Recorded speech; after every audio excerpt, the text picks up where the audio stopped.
Hello विद्यार्थी मित्रांनो, यापूर्वीच्या लेक्चरमध्ये आपण सेंट्रिपिटल ऍक्सेलरेशन बद्दल बोललो होतो आणि सेंट्रिपिटल ऍक्सेलरेशन बद्दल बोलत असतानाच आपण सेंट्रिपिटल ऍक्सेलरेशनच्या डायरेक्शन बद्दल पण बोललो होतो. आपण हे सांगितलं होतं की जर एखादी body uniform circular motion perform करत असेल, जर एखादी body uniform circular motion perform करत असेल तर त्या बॉडीचे जे ऍक्सेलरेशन असते त्याला आपण कसलं ऍक्सेलरेशन म्हणतो? सेंट्रिपिटल ऍक्सेलरेशन म्हणतो. जर एखादी body uniform circular motion perform करत असेल तर त्या बॉडीचे जे ऍक्सेलरेशन आहे त्या ऍक्सेलरेशनला आपण रेडियल ऍक्सेलरेशन म्हणजेच सेंट्रिपिटल ऍक्सेलरेशन देखील म्हणतो. आणि मग सेंट्रिपिटल ऍक्सेलरेशन म्हणजे काय? तर जे ऍक्सेलरेशन अलोंग द रेडियस आणि टुवर्ड्स सेंटर आहे, circular motion uniform circular motion perform करणाऱ्या बॉडीचं जे ऍक्सेलरेशन अलोंग द रेडियस आणि टुवर्ड्स द सेंटर आहे त्या ऍक्सेलरेशनला आपण सेंट्रिपिटल ऍक्सेलरेशन म्हणतो. आणि मग हे जे ऍक्सेलरेशन आहे हे ऍक्सेलरेशन ज्या अर्थी अलोंग द रेडियस आणि टुवर्ड्स द सेंटर आहे त्या अर्थी हे ऍक्सेलरेशन ज्या फोर्समुळे प्रोड्यूस झाले तो फोर्स देखील कसा असला पाहिजे? अलोंग द रेडियस आणि टुवर्ड्स द सेंटर असला पाहिजे. कारण न्यूटनच्या सेकंड लॉ नुसार आपल्याला हे पक्क माहिती आहे की फोर्स मुळे त्या ठिकाणी काय निर्माण होतं? ऍक्सेलरेशन. फोर्स काय प्रोड्यूस करतो? ऍक्सेलरेशन. आणि मग फोर्सची जी डायरेक्शन आहे तीच डायरेक्शन कुणाची असणार आहे? ऍक्सेलरेशनची असणार आहे. जी डायरेक्शन फोर्सची ती डायरेक्शन कुणाची? ऍक्सेलरेशनची. आणि मग या ठिकाणी असं सांगतोय आपण की जर आपल्याला युनिफॉर्म सर्क्युलर मोशन परफॉर्म करणाऱ्या बॉडीसाठी मिळणारे ऍक्सेलरेशन हे जर अलोंग द रेडियस आणि टुवर्ड्स सेंटर असेल तर हे ऍक्सेलरेशन ज्या फोर्समुळे मिळतं तो फोर्स कुठं असणार आहे? तो फोर्स देखील कुठं असणार आहे? अलोंग द रेडियस आणि टुवर्ड्स द सेंटरच असणार आहे. तो फोर्स देखील अलोंग द रेडियस आणि टुवर्ड्स द सेंटरच असणार आहे. आणि म्हणून त्या फोर्सला आपण कसला फोर्स म्हणतो? Centripetal force. जर युनिफॉर्म सर्क्युलर मोशन परफॉर्म करणाऱ्या बॉडीसाठी आपल्याला मिळणारं ऍक्सेलरेशन अलोंग द रेडियस आणि टुवर्ड्स द सेंटर असेल आणि त्या ऍक्सेलरेशनला जर आपण सेंट्रिपिटल ऍक्सेलरेशन म्हणत असू तर हे ऍक्सेलरेशन ज्या फोर्समुळे मिळते त्या फोर्सला आपण कसला फोर्स म्हटलं पाहिजे? सेंट्रिपिटल फोर्स म्हटलं पाहिजे. कोणता फोर्स म्हटलं पाहिजे? Centripetal force. आणि मग आता हा जो सेंट्रिपिटल फोर्स आहे तो centripetal force circular motion perform करणाऱ्या बॉडीवरती ऍक्ट होतो. हा सेंट्रिपिटल फोर्स कसली मोशन परफॉर्म करणाऱ्या बॉडीवरती ऍक्ट होतो? सर्क्युलर मोशन परफॉर्म करणाऱ्या बॉडीवरती ऍक्ट होतो. युनिफॉर्म सर्क्युलर मोशन परफॉर्म करणाऱ्या बॉडीवरती ऍक्ट होतो. आणि हा जो फोर्स आहे हा फोर्स अलोंग द रेडियस आहे आणि towards the centre of circle आहे. हा जो सेंट्रिपिटल फोर्स आहे हा सेंट्रिपिटल फोर्स कसा आहे? Along the radius. हा सेंट्रिपिटल फोर्स कसा आहे? अलोंग द रेडियस आणि towards the centre of circle आहे. आणि मग सेंट्रिपिटल फोर्सची आपण त्या ठिकाणी डेफिनेशन सांगू शकतो. सेंट्रिपिटल फोर्सची डेफिनेशन काय सांगणार? Centripetal force is a force. Centripetal force is a force acting on a particle performing circular motion. Centripetal force is a force acting on a particle performing circular motion which is along the radius and towards the center of circle. Centripetal force is a force acting on particle performing circular motion which is along the radius and towards the center of circle. Uniform circular motion perform करणाऱ्या particle वरती किंवा बॉडीवरती, uniform circular motion perform करणाऱ्या particle वरती किंवा बॉडीवरती along the radius आणि towards the centre of circle अशा पद्धतीने जो फोर्स ऍक्ट झालाय त्या फोर्सला आपण कसला फोर्स म्हणतोय? सेंट्रिपिटल फोर्स म्हणतोय. सर्क्युलर मोशन परफॉर्म करणारे युनिफॉर्म सर्क्युलर मोशन परफॉर्म करणाऱ्या बॉडीवरती रेडियसच्या अलोंग आणि सेंटरच्या दिशेने जो फोर्स ऍक्ट झालाय त्या फोर्सला आपण कसला फोर्स म्हणतोय? सेंट्रिपिटल फोर्स म्हणतोय. आणि मग सेंट्रिपिटल फोर्स बद्दल जर त्या ठिकाणी सांगायचं झालं तर सेंट्रिपिटल फोर्स हा त्या ठिकाणी जरी सर्कलच्या सेंटरच्या दिशेने जरी ऍक्ट होत असला तरी पण हा फोर्स त्या ठिकाणी सर्क्युलर मोशन मेंटेन करण्याचं काम करतो. जर एखाद्या बॉडीला सर्क्युलर मोशन मध्ये एखाद्या बॉडी जर सर्क्युलर मोशन परफॉर्म करत असेल तर ती केवळ आणि केवळ त्या ठिकाणी सेंट्रिपिटल फोर्स म्हणूनच ती बॉडी त्या ठिकाणी सर्क्युलर मोशन परफॉर्म करते. म्हणजे हा जो सेंट्रिपिटल फोर्स आहे हा सेंट्रिपिटल फोर्स त्या ठिकाणी सर्क्युलर मोशन मेंटेन करण्याचं सगळ्यात महत्त्वाचं काम करतो. आता हा जो सेंट्रिपिटल फोर्स आहे हा कसला फोर्स आहे? रिअल फोर्स आहे. सेंट्रिपिटल फोर्स हा रिअल फोर्स आहे. म्हणजे सेंट्रिपिटल फोर्स हे एक वास्तव बल आहे, वास्तववादी बल आहे. त्याचबरोबर हा centripetal force circular motion maintain करण्याचं काम करतोय. हा centripetal force along the radius आणि toward the centre of circle आहे. आता सर्क्युलर मोशन परफॉर्म करणाऱ्या बॉडीवरती हा फोर्स ऍक्ट होत असला तरी या फोर्समुळे बॉडी केवळ आणि केवळ त्या ठिकाणी सर्क्युलर मोशन परफॉर्म करते. ह्या बॉडीवरती ऍक्ट झालेला हा फोर्स ह्या बॉडीची आतल्या दिशेने किंवा आतल्या बाजूला डिस्प्लेसमेंट घडवून आणत नाही. हा फोर्स जरी बॉडीवरती आतल्या बाजूला असला, सेंटरच्या दिशेने असला, तरी पण ह्या फोर्समुळे बॉडीची डिस्प्लेसमेंट घडून येत नाही. आणि मग ह्या फोर्समुळे बॉडीची डिस्प्लेसमेंट घडून येत नसेल तर ह्या फोर्समुळे त्या ठिकाणी आपल्याला मिळणार वर्क डन किती असणार आहे? 0 असणार आहे. म्हणजे ह्या फोर्समुळे वर्क डन घडत नाही. सेंट्रिपिटल फोर्स बद्दल बोलताना आपण सांगितलं की सेंट्रिपिटल फोर्स हा कसला फोर्स आहे? सेंट्रिपिटल फोर्स हा एक रियल फोर्स आहे. सेंट्रिपिटल फोर्स काय काम करतोय? Centripetal force circular motion maintain करण्याचं काम करतो. सेंट्रिपिटल फोर्स कसा आहे? Centripetal force along the radius आणि towards the centre of circle आहे. त्याचबरोबर सेंट्रिपिटल फोर्स बद्दल जर सांगायचं झालं तर सेंट्रिपिटल फोर्स हा एक असा फोर्स आहे ज्या फोर्समुळे त्या ठिकाणी वर्क डन आपल्याला मिळत नाही. सेंट्रिपिटल फोर्समुळे त्या ठिकाणी आपल्याला वर्क डन मिळत नाही. आणि मग आता हा जो सेंट्रिपिटल फोर्स आहे, हा सेंट्रिपिटल फोर्स मॅग्निट्यूडच्या स्वरूपात नेमका किती हे आपल्याला सांगायचं. हा सेंट्रिपिटल फोर्स वेक्टरच्या स्वरूपात नेमका किती, वेक्टरच्या फॉर्म मध्ये नेमका किती किंवा नेमका कसा हे आपल्याला सांगायचं. आणि हे सांगण्यासाठी त्या ठिकाणी आपल्याला कशाचा त्या ठिकाणी आधार घ्यावा लागणार आहे? इक्वेशनचा आधार घ्यावा लागणार आहे. न्यूटनच्या सेकंड लॉचा आधार घ्यावा लागणार आहे. आणि म्हणून according to Newton second law of motion force is equal to mass into acceleration. न्यूटनच्या सेकंड लॉ नुसार फोर्स इज इक्वल टू काय? Mass into acceleration. म्हणजे F is equal to ma. म्हणजे F इज इक्वल टू काय? ma. आताच आपण सांगितलं की न्यूटनच्या सेकंड लॉचा त्या ठिकाणी आपण विचार करतोय. According to Newton second law of motion force is equal to mass into acceleration. That is F is equal to ma. F ला F as it is equal to as it is, F ला F as it is. या ठिकाणी आपल्याला जे acceleration मिळाले ते centripetal acceleration आहे. आणि सेंट्रिपिटल एक्सेलरेशन किती आहे? A is equal to v square upon r. Centripetal acceleration किती आहे? A is equal to v square upon r. आणि मग या ज्या ठिकाणी एक्सेलरेशन आहे त्या ठिकाणी v square upon r ही टर्म आपण पुट केली की आपल्याला सेंट्रिपिटल फोर्स मिळेल. सेंट्रिपिटल फोर्स काय मिळाला आपल्याला त्या ठिकाणी? mv square upon r. Centripetal force आपल्याला त्या ठिकाणी काय मिळेल? mv square upon r. आता हेच आपण वेक्टरच्या फॉर्म मध्ये जर सांगायचं म्हटलं, हा सेंट्रिपिटल फोर्स जर आपल्याला वेक्टरच्या फॉर्म मध्ये जर आपल्याला सांगायचं म्हटलं तर सेंट्रिपिटल फोर्स वेक्टरच्या फॉर्म मध्ये सांगताना आपल्याला त्या ठिकाणी रेडियस वेक्टरची डायरेक्शन आणि सेंट्रिपिटलची डायरेक्शन यांचा देखील विचार करावा लागेल. या ठिकाणी रेडियस वेक्टरची डायरेक्शन सेंटर टू सर्कम्फरन्स आहे. या ठिकाणी रेडियस वेक्टरची डायरेक्शन सेंटर टू सर्कम्फरन्स आहे आणि सेंट्रिपिटल फोर्सची डायरेक्शन टुवर्ड्स सेंटर आहे. म्हणजे रेडियस वेक्टरची डायरेक्शन आणि सेंट्रिपिटल फोर्सची डायरेक्शन अपोजिट आहे. रेडियस वेक्टरची डायरेक्शन आणि सेंट्रिपिटल फोर्स या दोन्हींची डायरेक्शन कशी आहे? अपोजिट आहे. आणि ही डायरेक्शन अपोजिट असल्यामुळं आपल्याला वेक्टरच्या फॉर्म मध्ये हा फोर्स लिहिताना आपल्याला त्या ठिकाणी निगेटिव्ह साइनचा यूज करावा लागणार आहे. सेंट्रिपिटल फोर्स आपल्याला त्या ठिकाणी वेक्टरच्या फॉर्म मध्ये लिहिताना कशाचा यूज करावा लागणार आहे? निगेटिव्ह साइनचा. कारण रेडियस वेक्टरची डायरेक्शन आणि सेंट्रिपिटल फोर्सची डायरेक्शन दोघांची डायरेक्शन कशी आहे? अपोजिट आहे.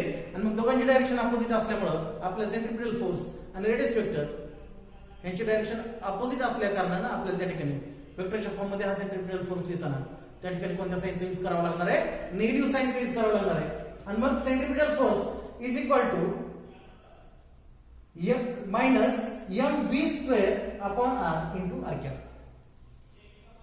Centripetal force F vector is equal to minus mv square upon r into r cap. अशा पद्धतीने आपण त्या ठिकाणी सेंट्रिपिटल फोर्स बद्दल बोललेलो आहोत. जाता जाता पुन्हा एकदा सेंट्रिपिटल फोर्स बद्दल रिपिटेशन असावं म्हणून त्या ठिकाणी तुम्हाला परत एकदा सांगतो की सेंट्रिपिटल फोर्स हा अलोंग द रेडियस आणि टुवर्ड्स द सेंटर असलेला सेंट्रिपिटल फोर्स हा अलोंग द रेडियस आणि टुवर्ड्स द सेंटर असलेला फोर्स आहे. हा फोर्स सर्क्युलर मोशन परफॉर्म करणाऱ्या बॉडीवरती ऍक्ट करतो. हा फोर्स सर्क्युलर मोशन मेंटेन करतो. हा फोर्स रिअल फोर्स आहे. या फोर्समुळे त्या ठिकाणी वर्तन घडत नाही. आणि मॅग्निट्यूडच्या फॉर्म मध्ये हा फोर्स किती हे जर आपल्याला सांगायचं झालं तर मॅग्निट्यूडच्या फॉर्म मध्ये हा फोर्स आहे F = mv²/r. आणि वेक्टरच्या फॉर्म मध्ये हा फोर्स किती हे जर आपल्याला सांगायचं झालं तर वेक्टरच्या फॉर्म मध्ये हा फोर्स आहे F वेक्टर = -mv²/r. अर्थातच सेंट्रिपिटल फोर्सची डायरेक्शन आणि रेडियस वेक्टरची डायरेक्शन अपोजिट असल्या कारणाने या ठिकाणी निगेटिव्ह साइन आलेलं आहे, एवढं मात्र निश्चित. विद्यार्थी मित्रांनो, आपण आता ज्या सेंट्रिपिटल फोर्स बद्दल बोललो त्या सेंट्रिपिटल फोर्स बद्दल बोलत असताना आपण त्याची काही एक्झाम्पल पण बघितली पाहिजे. अर्थातच सेंट्रिपिटल फोर्सचे एक्झाम्पल बघत असताना आपण पहिले एक्झाम्पल घेतोय. त्या एक्झाम्पल मध्ये आपण एक स्ट्रिंग घेतोय आणि ही स्ट्रिंग ह्या स्ट्रिंगला एक ऑब्जेक्ट त्या ठिकाणी टाईट करतोय किंवा ह्या स्ट्रिंगला एक ऑब्जेक्ट त्या ठिकाणी बांधतोय. आपण एक स्ट्रिंग घेतोय म्हणजे काय घेतोय, एक दोरा घेतोय आणि त्या दोऱ्याला काय करतोय आपण एक ऑब्जेक्ट बांधतोय आणि ती स्ट्रिंग आपण हॉरिझॉन्टल सर्क्युलर मोशन मध्ये फिरवतोय. ती स्ट्रिंग आपण कोणत्या मोशन मध्ये फिरवतोय, हॉरिझॉन्टल सर्क्युलर मोशन मध्ये फिरवतोय. आता हॉरिझॉन्टल सर्क्युलर मोशन मध्ये फिरवली जात असलेली ती जी स्ट्रिंग आहे त्या स्ट्रिंग मध्ये त्या ठिकाणी काय निर्माण होतं, टेन्शन निर्माण होतं. आणि स्ट्रिंग मध्ये निर्माण होणारे हे जे टेन्शन आहे हे टेन्शन त्या ठिकाणी काय प्रोव्हाइड करतं, तर त्या ठिकाणी सेंट्रिपिटल फोर्स प्रोव्हाइड करतं. स्ट्रिंग मध्ये निर्माण होणारं टेन्शन हे त्या ठिकाणी काय प्रोव्हाइड करतं, त्या मोशनला सेंट्रिपिटल फोर्स प्रोव्हाइड करण्याचं काम करतं. त्यानंतर आपण दुसरं एक्झाम्पल बघतोय. ह्या दुसऱ्या एक्झाम्पल मध्ये आपण बघतोय की मून अर्थ भोवती रिव्हॉल्व होतोय. मून कशाभोवती रिव्हॉल्व होतोय, अर्थ भोवती रिव्हॉल्व होतोय. अर्थ भोवती रिव्हॉल्व होणाऱ्या मून आणि अर्थ मध्ये त्या ठिकाणी एक प्रकारचा ग्रॅव्हिटेशन फोर्स आहे. अर्थ भोवती रिव्हॉल्व होणाऱ्या मून आणि अर्थ मध्ये कोणता फोर्स आहे, ग्रॅव्हिटेशनल फोर्स आहे. आणि हा ग्रॅव्हिटेशनल फोर्स त्या ठिकाणी मोशनला काय प्रोव्हाइड करतोय, सेंट्रिपिटल फोर्स प्रोव्हाइड करतोय. हा ग्रॅव्हिटेशनल फोर्स त्या ठिकाणी सर्क्युलर मोशनला काय प्रोव्हाइड करतोय, सेंट्रिपिटल फोर्स प्रोव्हाइड करतोय. आणि मग त्या ठिकाणी ती बॉडी कसली मोशन परफॉर्म करते, सर्क्युलर मोशन परफॉर्म करते. आता याच्यानंतर आपण इलेक्ट्रॉनचा विचार करू. इलेक्ट्रॉन हा कशाभोवती फिरतोय, न्यूक्लियस भोवती. ऍटमचं स्ट्रक्चर आपल्या सगळ्यांना माहिती आहे. ऍटमच्या सेंटरला काय आहे, न्यूक्लियस. आणि त्या न्यूक्लियसच्या भोवती ऑर्बिट्स असतात आणि ऑर्बिट मध्ये कोण असतं, इलेक्ट्रॉन असतात. ऑर्बिट मध्ये असणारे इलेक्ट्रॉन्स न्यूक्लियस भोवती कसली मोशन परफॉर्म करतात, सर्क्युलर मोशन परफॉर्म करतात. ऑर्बिट मध्ये असलेले इलेक्ट्रॉन्स त्या ठिकाणी न्यूक्लियस भोवती कसली मोशन परफॉर्म करतात, सर्क्युलर मोशन परफॉर्म करतात. ह्या इलेक्ट्रॉन्स मध्ये आणि त्या न्यूक्लियस मध्ये त्या ठिकाणी इलेक्ट्रोस्टॅटिक फोर्स ऑफ अट्रॅक्शन असतं. इलेक्ट्रॉन मध्ये आणि न्यूक्लियस मध्ये त्या ठिकाणी कोणता फोर्स ऑफ अट्रॅक्शन असतं, इलेक्ट्रोस्टॅटिक फोर्स ऑफ अट्रॅक्शन असतं. आणि ह्या इलेक्ट्रोस्टॅटिक फोर्स ऑफ अट्रॅक्शन मुळे त्या ठिकाणी मोशन परफॉर्म करणाऱ्या बॉडीला काय प्रोव्हाइड केला जातो, सेंट्रिपिटल फोर्स प्रोव्हाइड केला जातो. आणि म्हणून ती बॉडी कसली मोशन परफॉर्म करते, सर्क्युलर मोशन परफॉर्म करते. एक व्हेइकल आहे. शेवटचेच एक्झाम्पल सांगायचं झालं तर एक व्हेइकल आहे. ही व्हेइकल हॉरिझॉन्टल कर्व रोडवर मूव्ह होते. एक व्हेइकल आहे आणि ही व्हेइकल कसल्या रोडवर मूव्ह होते, हॉरिझॉन्टल कर्व रोडवर मूव्ह होते. म्हणजे एक प्रकारच्या सर्क्युलर ट्रॅकवर ही व्हेइकल मूव्ह होते. आणि मग हॉरिझॉन्टल कर्व रोडवर ही व्हेइकल मूव्ह होत असताना ह्या व्हेइकलच्या टायर्स मध्ये आणि रोड सरफेस मध्ये त्या ठिकाणी फ्रिक्शन निर्माण होत असतं. ज्यावेळेस ही व्हेइकल हॉरिझॉन्टल कर्व रोडवर मूव्ह होत असते त्यावेळेस व्हेइकलच्या टायर्स मध्ये आणि रोड सरफेस मध्ये त्या ठिकाणी फोर्स ऑफ स्टॅटिक फ्रिक्शन निर्माण होत असतं. आणि हे फोर्स ऑफ स्टॅटिक फ्रिक्शन त्या व्हेइकलला काय प्रोव्हाइड करतं, सेंट्रिपिटल फोर्स प्रोव्हाइड करतं. आणि त्या सेंट्रिपिटल फोर्स मुळे ती व्हेइकल कोणती मोशन त्या ठिकाणी परफॉर्म करत असते, सर्क्युलर मोशन परफॉर्म करत असते. आणि मग सेंट्रिपिटल फोर्स बद्दल बोलत असताना आपण सुरुवातीपासून शेवटपर्यंत हे सांगत आलोय की हा फोर्स अलोंग द रेडियस आणि टुवर्ड्स द सेंटर आहे. हा फोर्स सर्क्युलर मोशन मेंटेन करण्याचं काम करतो. हा फोर्स रिअल फोर्स आहे. ह्या फोर्स मुळे त्या ठिकाणी वर्क डन होत नाही. त्या ठिकाणी पार्टिकलची सर्क्युलर मोशन परफॉर्म करणाऱ्या बॉडीची पोझिशन बदलली की ह्या सेंट्रिपिटल फोर्सची डायरेक्शन पण त्या ठिकाणी काय होते, चेंज होते. त्याचबरोबर ह्या सेंट्रिपिटल फोर्सची त्या ठिकाणी आपण काही एक्झाम्पल बघितली.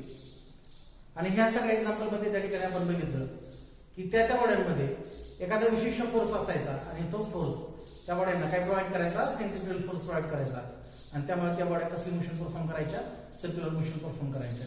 जसं की आपण स्ट्रिंगला ऑब्जेक्ट बांधला आणि त्या ठिकाणी ते स्ट्रिंग हॉरिझॉन्टल सर्क्युलर मोशन मध्ये फिरवली. हॉरिझॉन्टल सर्क्युलर मोशन मध्ये फिरणारी ती जी स्ट्रिंग आहे त्या स्ट्रिंग मध्ये टेन्शन निर्माण झालं आणि निर्माण झालेलं टेन्शन त्या ठिकाणी त्या बॉडीला कोणता फोर्स प्रोव्हाइड केला, सेंट्रिपिटल फोर्स प्रोव्हाइड केला आणि त्यामुळे ती बॉडी कोणती मोशन परफॉर्म करू लागली, सर्क्युलर मोशन परफॉर्म करू लागली. त्यानंतरच्या एक्झाम्पल मध्ये आपण हे बघितलं की अर्थ त्या ठिकाणी मून अर्थ भोवती त्या ठिकाणी रिव्हॉल्व होत होता आणि मून अर्थ भोवती रिव्हॉल्व होताना मून आणि अर्थ मध्ये ग्रॅव्हिटेशनल फोर्स निर्माण झाला आणि हा ग्रॅव्हिटेशनल फोर्स त्या ठिकाणी बॉडीला त्या ठिकाणी काय प्रोव्हाइड करतोय, सर्क्युलर मोशन परफॉर्म करणाऱ्या बॉडीला काय प्रोव्हाइड करतोय, सेंट्रिपिटल फोर्स प्रोव्हाइड करतोय आणि त्या फोर्समुळे बॉडी त्या ठिकाणी कोणती मोशन परफॉर्म करू लागली, सर्क्युलर मोशन परफॉर्म करू लागली. त्यानंतर आपण न्यूक्लियस आणि इलेक्ट्रॉनचा उल्लेख केला. न्यूक्लियस आणि इलेक्ट्रॉन मध्ये त्या ठिकाणी एक प्रकारचे इलेक्ट्रोस्टॅटिक फोर्स ऑफ अट्रॅक्शन आहे आणि हे इलेक्ट्रोस्टॅटिक फोर्स ऑफ अट्रॅक्शन त्या ठिकाणी त्या बॉडीला सर्क्युलर मोशन परफॉर्म करणाऱ्या बॉडीला काय प्रोव्हाइड करते, सेंट्रिपिटल फोर्स प्रोव्हाइड करते. त्या ठिकाणी न्यूक्लियस आणि इलेक्ट्रॉन यांच्यामध्ये एक प्रकारचे इलेक्ट्रोस्टॅटिक फोर्स ऑफ अट्रॅक्शन आहे आणि हे electrostatic force of attraction circular motion perform करणाऱ्या बॉडीला त्या ठिकाणी काय प्रोव्हाइड करते, सेंट्रिपिटल फोर्स प्रोव्हाइड करते आणि म्हणून ती बॉडी काय कोणती मोशन परफॉर्म करते, सर्क्युलर मोशन परफॉर्म करते. अशा पद्धतीने त्या ठिकाणी आपण हे उदाहरण देखील सांगण्याचा प्रयत्न केला. त्यानंतर आपण एक व्हेकल घेतली आणि ही व्हेकल हॉरिझॉन्टल कर्व रोडवरनं मूव्ह करण्याचा प्रयत्न केला. ही व्हेकल ज्यावेळेस हॉरिझॉन्टल कर्व रोडवरनं मूव्ह झाली त्यावेळेस व्हेकलच्या टायर्स मध्ये आणि रोड सर्फेस मध्ये फोर्स ऑफ स्टॅटिक फ्रिक्शन निर्माण झालं आणि ह्या फोर्स ऑफ स्टॅटिक फ्रिक्शन मुळे त्या ठिकाणी त्या मूव्ह होणाऱ्या बॉडीवरती सेंट्रिफ्युगल फोर्स ऍक्ट झाला आणि सेंट्रिफ्युगल फोर्स ऍक्ट झाल्यामुळे त्या ठिकाणी ती बॉडी कोणत्या मोशन मध्ये मूव्ह झाली, सर्क्युलर मोशन मध्ये मूव्ह झाली. अशा पद्धतीने आपण सेंट्रिफ्युगल फोर्स बद्दल आज या लेक्चर मध्ये आपल्याला जेवढं काय आवश्यक आहे, जी काय माहिती आवश्यक आहे ती माहिती देण्याचा प्रयत्न केला. आता आपण सेंट्रिफ्युगल फोर्स बद्दल चर्चा करणार आहोत. सेंट्रिफ्युगल फोर्स म्हणजे काय, तर जो फोर्स सेंट्रिपिटल फोर्सच्या अपोजिट आहे. सेंट्रिफ्युगल फोर्स म्हणजे काय, जो फोर्स सेंट्रिपिटल फोर्सच्या अपोजिट आहे त्या फोर्सला आपण कसला फोर्स म्हणतोय, सेंट्रिफ्युगल फोर्स म्हणतोय. त्या फोर्सला आपण कसला फोर्स म्हणतोय, सेंट्रिफ्युगल फोर्स म्हणतोय. मग सेंट्रिफ्युगल फोर्सची डेफिनेशन काय सांगणार आपण. Centrifugal force is a force acting on a particle performing circular motion which is along the radius and away from the center of circle. काय सांगणार त्या ठिकाणी सेंट्रिफ्युगल फोर्सची definition. Centrifugal force is a force acting on a body or particle performing uniform circular motion which is along the radius and away from the center of circle. Uniform circular motion perform करणाऱ्या particle वरती किंवा body वरती along the radius आणि away from the centre of circle अशा असणाऱ्या फोर्सला त्या ठिकाणी आपण कसला फोर्स म्हणतोय, सेंट्रिफ्युगल फोर्स म्हणतोय. आणि म्हणून त्या ठिकाणी सेंट्रिफ्युगल फोर्सची डायरेक्शनच त्या ठिकाणी आपण सांगायची झालं तर सेंट्रिफ्युगल फोर्सची डायरेक्शन कशी सांगणार, अलॉंग द रेडियस आणि away from the centre of circle. म्हणजेच ह्या सेंट्रिफ्युगल फोर्सची डायरेक्शन त्या ठिकाणी आपल्याला सर्कम्फरन्स वर असलेली दिसते. आता हा जो सेंट्रिफ्युगल फोर्स आहे हा सेंट्रिफ्युगल फोर्स नेमका आहे कसा, तर हा सेंट्रिफ्युगल फोर्स याचं मॅग्निट्यूड हे सेंट्रिपिटल फोर्स एवढंच असतं. म्हणजे magnitude of centripetal force and centrifugal force are same. Centripetal फोर्सचं मॅग्निट्यूड आणि सेंट्रिफ्युगल फोर्सचं मॅग्निट्यूड कसं असतं, सेम असतं. मात्र दोघांची डायरेक्शन कशी असते, अपोजिट. सेंट्रिपिटल फोर्स हा टुवर्ड द सेंटर असतो तर सेंट्रिफ्युगल फोर्स हा अवे फ्रॉम द सेंटर असतो. सेंट्रिपिटल फोर्स हा टुवर्ड द सेंटर असतो आणि सेंट्रिफ्युगल फोर्स हा अवे फ्रॉम द सेंटर असतो. आणि म्हणून मॅग्निट्यूडच्या स्वरूपात जर त्या ठिकाणी आपण सांगायचं म्हटलं तर सेंट्रिपिटल फोर्सचं मॅग्निट्यूड आणि सेंट्रिफ्युगल फोर्सचं मॅग्निट्यूड कसं आहे, सेम आहे. सेंट्रिपिटल फोर्सचं मॅग्निट्यूड आणि सेंट्रिफ्युगल फोर्सचं मॅग्निट्यूड कसं आहे, सेम आहे. आणि म्हणून centrifugal force, magnitude of centrifugal force is equal to mv square upon r. Magnitude of centrifugal force is equal to काय, mv square upon r. आता त्या ठिकाणी वेक्टरच्या फॉर्म मध्ये जर त्या ठिकाणी आपण बघायचं म्हणलं सेंट्रिफ्युगल फोर्स हा वेक्टरच्या फॉर्म मध्ये नेमका कसा आहे हे आपण जर त्या ठिकाणी विचारात घ्यायचं म्हटलं तर वेक्टरच्या फॉर्म मध्ये सेंट्रिफ्युगल फोर्स किती आहे? F vector is equal to mv² upon r cap. आता या ठिकाणी आपल्याला मिळणारा जो सेंट्रिफ्युगल फोर्स आहे त्या सेंट्रिफ्युगल फोर्स साठी या ठिकाणी मगाच्या प्रमाणे किंवा सेंट्रिपिटल फोर्स प्रमाणे आपल्याला निगेटिव्ह साइन मिळालं नाही. सेंट्रिफ्युगल फोर्स मध्ये आपल्याला सेंट्रिपिटल फोर्स प्रमाणे त्या ठिकाणी निगेटिव्ह साइन मिळालेलं नाही. याचाच अर्थ रेडियस वेक्टरची डायरेक्शन आणि सेंट्रिफ्युगल फोर्सची डायरेक्शन दोघांची डायरेक्शन कशी आहे? सेम आहे. या ठिकाणी रेडियस वेक्टरची डायरेक्शन आणि सेंट्रिफ्युगल फोर्सची डायरेक्शन दोघांचीही डायरेक्शन कशी असल्यामुळं एकसारखी असल्यामुळं त्या ठिकाणी आपल्याला कसलं साइन मिळालं? पॉझिटिव्ह साइन मिळालं. आणि म्हणून centrifugal force F vector is equal to mv² upon r cap. आता हा जो सेंट्रिफ्युगल फोर्स आहे हा सेंट्रिफ्युगल फोर्स नेमका कसा आहे? आपण सेंट्रिपिटल फोर्स बद्दल बोलताना सांगितलं की सेंट्रिपिटल फोर्स हा त्या ठिकाणी रिअल फोर्स आहे. सेंट्रिफ्युगल फोर्स मात्र रिअल फोर्स नाही. तर सेंट्रिफ्युगल फोर्स हा स्यूडो फोर्स आहे, इमॅजिनरी फोर्स आहे. सेंट्रिपिटल फोर्स हा रिअल फोर्स आहे तर सेंट्रिफ्युगल फोर्स हा स्यूडो फोर्स आहे, इमॅजिनरी फोर्स आहे. Centripetal force circular motion maintain करतो. Centripetal force circular motion maintain करतो तर सेंट्रिफ्युगल फोर्स हा सर्क्युलर मोशन साठी युनिफॉर्म सर्क्युलर मोशन साठी रिस्पॉन्सिबल नाही. सेंट्रिपिटल फोर्स हा कसले मोशन मेंटेन करतोय? सर्क्युलर मोशन मेंटेन करतोय. तर सेंट्रिफ्युगल फोर्स हा सर्क्युलर मोशन साठी युनिफॉर्म सर्क्युलर मोशन साठी रिस्पॉन्सिबल नाही. त्या ठिकाणी सेंट्रिपिटल फोर्स हा अलोंग द रेडियस आणि टुवर्ड्स द सेंटर आहे. सेंट्रिपिटल फोर्स हा अलोंग द रेडियस आणि टुवर्ड्स द सेंटर आहे. मात्र सेंट्रिफ्युगल फोर्स हा अलोंग द रेडियस आणि अवे फ्रॉम द सेंटर आहे. सेंट्रिपिटल फोर्स हा अलोंग द रेडियस आणि टुवर्ड्स द सेंटर आहे तर सेंट्रिफ्युगल फोर्स हा अलोंग द रेडियस मात्र अवे फ्रॉम द सेंटर आहे. सेंट्रिपिटल फोर्स हा त्या ठिकाणी इनर्शियल फ्रेम ऑफ रेफरन्स मध्ये आपल्याला असलेला दिसतो.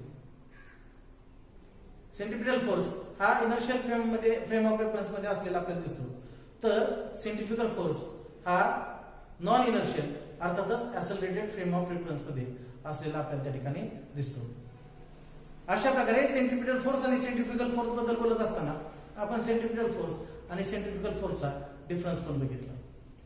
वेक्टरच्या फॉर्म मध्ये जर त्या ठिकाणी सेंट्रिपिटल फोर्स बघायचं झालं तर सेंट्रिपिटल फोर्स हा वेक्टरच्या फॉर्म मध्ये त्या ठिकाणी आपल्याला निगेटिव्ह मिळतो. सेंट्रिपिटल फोर्स मध्ये त्या ठिकाणी आपल्याला निगेटिव्ह साइन मिळतं. तर सेंट्रिफ्युगल फोर्स हा वेक्टरच्या फॉर्म मध्ये जर आपल्याला बघायचं झालं तर आपल्याला सेंट्रिफ्युगल फोर्स साठी त्या ठिकाणी कसलं साइन मिळतं? पॉझिटिव्ह साइन मिळतं. विद्यार्थी मित्रांनो, आपण सेंट्रिफ्युगल फोर्सच्या एक्झाम्पल बद्दल बोलतो. सेंट्रिफ्युगल फोर्सच्या एक्झाम्पल बद्दल बोलत असताना आपण त्या ठिकाणी ग्रामोफोन डिस्क घेतली आणि ह्या ग्रामोफोन डिस्क वरती आपण एक पॉइंट ठेवला आणि ही ग्रामोफोन डिस्क त्या ठिकाणी आपण रोटेट केली. रोटेट होणारी जी ग्रामोफोन डिस्क आहे त्या ग्रामोफोन डिस्क वरती ठेवलेला जो कॉइन आहे तो कॉइन ग्रामोफोन डिस्कच्या एजच्या बाहेर त्या ठिकाणी डिस्प्लेस होताना दिसेल, मूव्ह होताना दिसेल. असं का होतं? तर ज्यावेळेस डिस्क रोटेट होत असते त्यावेळेस डिस्क वरती असलेला जो कॉइन आहे त्या कॉइन वरती सेंट्रिफ्युगल फोर्स ऍक्ट होत असतो. त्या कॉइन वरती सेंट्रिफ्युगल फोर्स ऍक्ट होत असतो आणि तो सेंट्रिफ्युगल फोर्स ऍक्ट होत झाल्यामुळे तो कॉइन बाहेरच्या बाजूला काय होतं? त्या ठिकाणी डिस्प्लेस होतो. तो कॉइन बाहेरच्या बाजूला त्या ठिकाणी काय केला जातो? मूव्ह केला जातो किंवा मूव्ह होतो. आता असंच आणखी एक महत्वाचं उदाहरण ते म्हणजे पॅसेंजर आहेत आणि हे पॅसेंजर त्या ठिकाणी एका व्हेकल मध्ये त्या ठिकाणी बसलेत किंवा एका बसमध्ये पॅसेंजर बसलेले आहेत आणि ही बस त्या ठिकाणी एका सर्क्युलर ट्रॅकवरनं त्या ठिकाणी मूव्ह होते. सर्क्युलर ट्रॅकवरनं ही बस मूव्ह होत असताना बस मधले पॅसेंजर ज्यावेळेस बस टर्न घेते त्यावेळेस बस मधले पॅसेंजर बाहेरच्या बाजूला त्या ठिकाणी काय होतात? मूव्ह होतात. ते पॅसेंजर बाहेरच्या बाजूला त्या ठिकाणी काय होतात? मूव्ह होतात किंवा बाहेरच्या बाजूला ढकलले जातात. बाहेरच्या बाजूला ढकलल्या जाणाऱ्या त्या पॅसेंजर वरती त्या ठिकाणी कोणता फोर्स ऍक्ट झालेला असतो? सेंट्रिफ्युगल फोर्स ऍक्ट झालेला असतो. बाहेरच्या बाजूला ढकलल्या गेलेल्या त्या पॅसेंजर वरती कोणता फोर्स ऍक्ट झालेला असतो? त्या ठिकाणी सेंट्रिफ्युगल फोर्स ऍक्ट झालेला असतो. वॉशिंग मशीन मध्ये आपण जे कपडे टाकतो ते कपडे ड्राय होण्यामागे देखील सेंट्रिफ्युगल फोर्सेस त्या ठिकाणी कारणीभूत होतात. अर्थ जी बल्क झाली, अर्थ आहे, अर्थ ही त्या ठिकाणी इक्वेटोरियल प्लेन मध्ये त्या ठिकाणी काय झालेलं दिसते आपल्याला, बल्क झालेली दिसते, थोडीशी फुगीर झालेली दिसते. अर्थ इक्वेटोरियल प्लेन मध्ये, इक्वेटोरियल प्लेनच्या दरम्यान त्या ठिकाणी फुगीर होण्यामागं त्या ठिकाणी केवळ एक आणि एकच फोर्स कारणीभूत आहे आणि तो म्हणजे सेंट्रिफ्युगल फोर्स. सेंट्रिफ्युगल फोर्स मुळे अर्थ या ठिकाणी काय झालेली दिसते, थोडीशी फुगीर झालेली दिसते. अशा प्रकारे आपण त्या ठिकाणी सेंट्रिपिटल फोर्स, सेंट्रिफ्युगल फोर्स बद्दल बोललो. सेंट्रिफ्युगल फोर्सची त्या ठिकाणी एक्झाम्पल देखील आपण अभ्यासण्याचा प्रयत्न केला. मित्रांनो, सेंट्रिपिटल फोर्स आणि सेंट्रिफ्युगल फोर्स या कन्सेप्ट बघितल्यानंतर आपण सेंट्रिपिटल फोर्स आणि सेंट्रिफ्युगल फोर्स यांच्यातला डिफरन्स बघणार आहोत. आपण सेंट्रिपिटल फोर्सची कन्सेप्ट ज्या वेळेस बघितली, जेव्हा बघितली तेव्हा आपल्या असं लक्षात आलं की हा सेंट्रिपिटल फोर्स नॉन इंटरॅक्शन मुळे निर्माण होणारा फोर्स आहे. आपण सेंट्रिपिटल फोर्सची जी कन्सेप्ट बघितली, ती कन्सेप्ट बघितल्यानंतर आपल्या असं लक्षात आलं की सेंट्रिपिटल फोर्स हा नॉन इंटरॅक्शन मुळे निर्माण होणारा फोर्स आहे. म्हणजे काय, तर त्या ठिकाणी ग्रॅव्हिटेशनल फोर्स मुळे आपल्याला सेंट्रिपिटल फोर्स मिळताना दिसला, इलेक्ट्रोस्टॅटिक फोर्स मुळे मला सेंट्रिपिटल फोर्स मिळताना दिसला, फोर्स ऑफ स्टॅटिक फ्रिक्शन मुळे त्या ठिकाणी मला सेंट्रिपिटल फोर्स मिळताना दिसला. म्हणजे आपल्याला जो सेंट्रिपिटल फोर्स मिळतोय हा सेंट्रिपिटल फोर्स नॉन इंटरॅक्शन मुळे मिळतोय. पण सेंट्रिफ्युगल फोर्सच्या बाबतीत असं आपण बोलू शकत नाही. सेंट्रिफ्युगल फोर्सच्या बाबतीत असं आपण बोलू शकत नाही आणि म्हणून सेंट्रिफ्युगल फोर्स हा नॉन इंटरॅक्शन मुळे मिळणारा फोर्स नाही. सेंट्रिपिटल फोर्स हा नॉन इंटरॅक्शन मुळे जसा मिळतोय तसा सेंट्रिफ्युगल फोर्स हा त्या ठिकाणी आपल्याला नॉन इंटरॅक्शन मुळे मिळणारा फोर्स वाटतोय का, नाही. सेंट्रिफ्युगल फोर्स हा नॉन इंटरॅक्शन मुळे मिळणारा फोर्स नाही आणि म्हणून सेंट्रिपिटल फोर्स हा नॉन इंटरॅक्शन मुळे मिळतोय. सेंट्रिपिटल फोर्स हा नॉन इंटरॅक्शन मुळे मिळतोय आणि म्हणून तो कसला फोर्स आहे, रिअल फोर्स आहे. तर सेंट्रिफ्युगल फोर्स हा नॉन इंटरॅक्शन मुळे मिळत नाही, म्हणून हा कसला फोर्स आहे, इमॅजिनरी किंवा शॅडो फोर्स आहे. म्हणून हा कसला फोर्स आहे, इमॅजिनरी किंवा शॅडो फोर्स आहे. त्यानंतर आपण सेंट्रिपिटल फोर्स बद्दल बोलताना सांगितलं होतं की हा फोर्स कसा आहे, around the radius of circle and toward the centre of circle. Centripetal force हा कसा आहे, around the radius of circle and toward the centre of circle. मात्र सेंट्रिफ्युगल फोर्स याच्यापेक्षा जरासा वेगळा आहे. सेंट्रिफ्युगल फोर्स कसा आहे, around the radius of circle and away from the centre of circle. Centrifugal force कसा आहे, around the radius of circle and away from the centre of circle. त्यानंतर आपण सेंट्रिपिटल फोर्स आणि सेंट्रिफ्युगल फोर्स यांच्यातला आणखी एक डिफरन्स बघितला. Centripetal force हा त्या ठिकाणी आपल्याला इनर्शियल फ्रेम ऑफ रेफरन्स मध्ये मिळत होता. सेंट्रिपिटल फोर्स हा इनर्शियल फ्रेम ऑफ रेफरन्स मध्ये अराइज होतोय, तर सेंट्रिफ्युगल फोर्स हा non inertial frame of reference मध्ये अराइज होतोय. सेंट्रिफ्युगल फोर्स हा non inertial frame of reference मध्ये अराइज होतोय. आणि चौथा डिफरन्स आपण त्या ठिकाणी सांगितला की व्हेक्टर फॉर्म मध्ये जर सेंट्रिपिटल फोर्स बद्दल बोलायचं झालं, व्हेक्टर फॉर्म मध्ये सेंट्रिपिटल फोर्स बद्दल जर बोलायचं झालं तर त्या ठिकाणी आपल्याला निगेटिव्ह साईन मिळेल.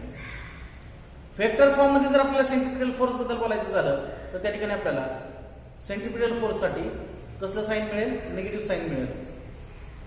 तर व्हेक्टर फॉर्म मध्ये सेंट्रिफ्युगल फोर्स बाबतीत बोलायचं झालं तर त्या ठिकाणी आपल्याला सेंट्रिफ्युगल फोर्स साठी कसलं साईन मिळेल, पॉझिटिव्ह साईन मिळेल. तर चला मग बोर्डच्या माध्यमातून आपण आता जे सांगितलंय ते सांगण्याचा प्रयत्न करू किंवा एक्सप्लेन करण्याचा प्रयत्न करू.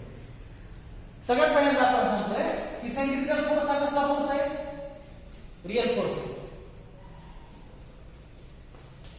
It is a real force. Centripetal force हा नॉन इंटरॅक्शन मुळे निर्माण होणारा फोर्स आहे. सेंट्रिपिटल फोर्स हा ग्रॅव्हिटेशनल फोर्स, इलेक्ट्रोस्टॅटिक फोर्स आणि त्याचबरोबर फोर्स ऑफ स्टॅटिक फ्रिक्शन अशा नॉन इंटरॅक्शन मुळे निर्माण होणारा फोर्स असल्यामुळे हा कसला फोर्स आहे, रिअल फोर्स आहे. तर सेंट्रिफ्युगल फोर्स हा आता सांगितलेला नॉन इंटरॅक्शन मुळे निर्माण होत नाही. सेंट्रिफ्युगल फोर्स हा आता सांगितलेल्या नॉन इंटरॅक्शन मुळे निर्माण होत नाही आणि म्हणून सेंट्रिफ्युगल फोर्स हा त्या ठिकाणी कसला फोर्स आहे, शुडो फोर्स आहे किंवा इमॅजिनरी फोर्स आहे. आणि म्हणून आपण या ठिकाणी म्हणतोय इट इज शुडो फोर्स और इमॅजिनरी फोर्स और इमॅजिनरी फोर्स. हा झाला पहिला डिफरन्स. त्यानंतर दुसरा डिफरन्स आपण सांगतोय सेंट्रिपिटल फोर्स आणि सेंट्रिफ्युगल फोर्स याच्यात दुसरा डिफरन्स आपण काय सांगितलाय की सेंट्रिपिटल फोर्स हा along the radius of circle आणि towards the centre of circle. Centripetal force हा along the radius of circle and towards the centre of circle आहे. It is along the radius and directed towards the center of circle. Directed towards the center of circle. Centripetal force along the radius and towards the center of circle है. तर centrifugal force हा कसा आहे? It is along the radius. Along the radius. And directed away from the center of circle. Directed away from the center of circle. हा त्या ठिकाणी centripetal force आणि centrifugal force मधला दुसरा डिफरन्स झाला. आपण आता तिसरा डिफरन्स बघतोय. तिसरा डिफरन्स बघताना काय सांगतोय? Centripetal force arises in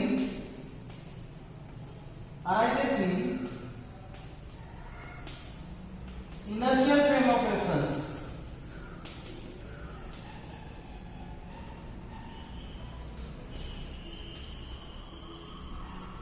Centripetal force arises in inertial frame of reference. तर सेंट्रिफ्युगल फोर्सच्या बाबतीत बोलताना काय सांगणार? Centrifugal force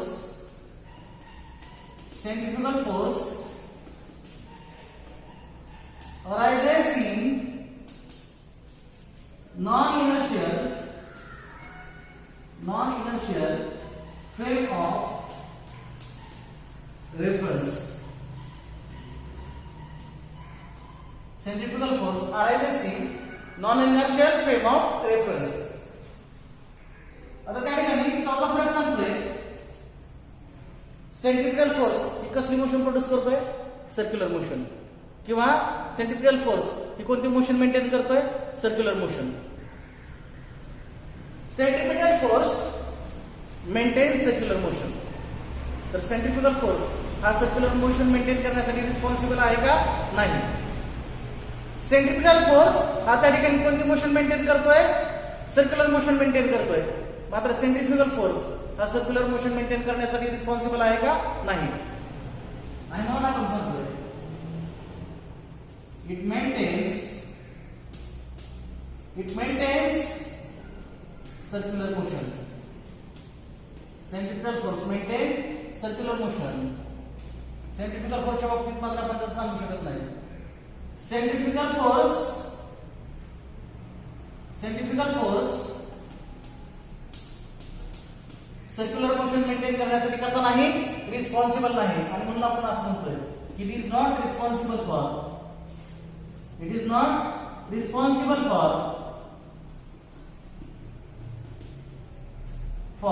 which motion? Circular motion. It is not responsible for which motion? Circular motion. आणि त्या ठिकाणी फिफ्थ डिफरन्स सांगतोय सेंट्रिपिटल फोर्स आणि सेंट्रिफ्युगल फोर्स यांच्यामधला त्या ठिकाणी फिफ्थ डिफरन्स आपण सांगतोय. आणि हा डिफरन्स आहे in vector form centripetal force is equal to minus mv square upon r not cap with usual notation.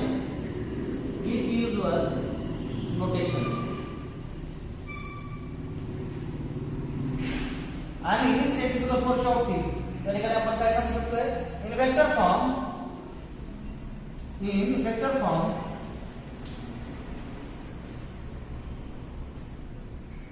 centrifugal force is equal to minus च्या ऐवजी या ठिकाणी कोणतं साइन असेल प्लस असेल प्लस mv² अपॉन आर